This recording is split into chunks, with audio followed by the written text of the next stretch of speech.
probably one of the most formative and fun, and just like really useful little back and forths that I had with Dr. B was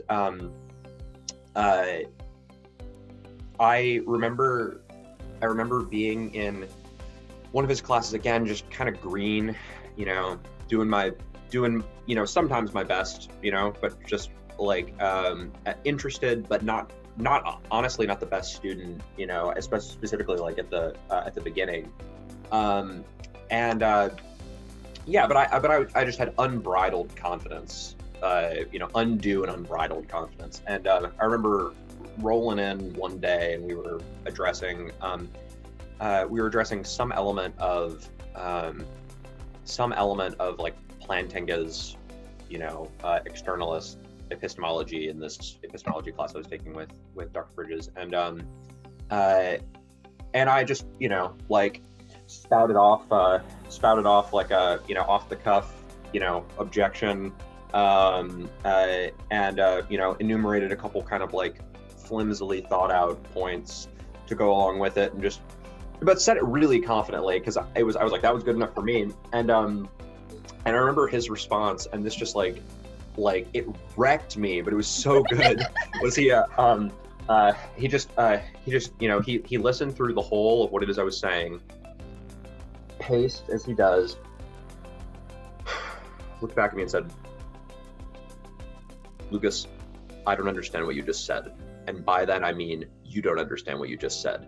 And that was, it was perfect. It was exactly what it is that I needed. It wrecked me at the time. I was like, wow, like he just saw completely through me. He immediately saw I didn't know what I was talking about, but I was pretending like I did.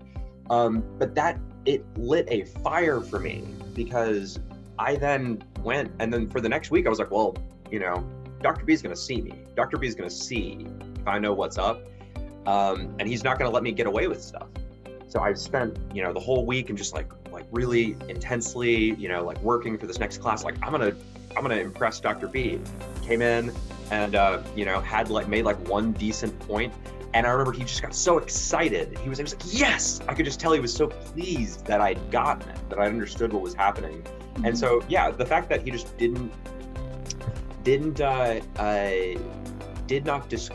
did not hide his evident pleasure in his students' understanding, mm-hmm. nor did he hide his evident displeasure when students did not do adequate work.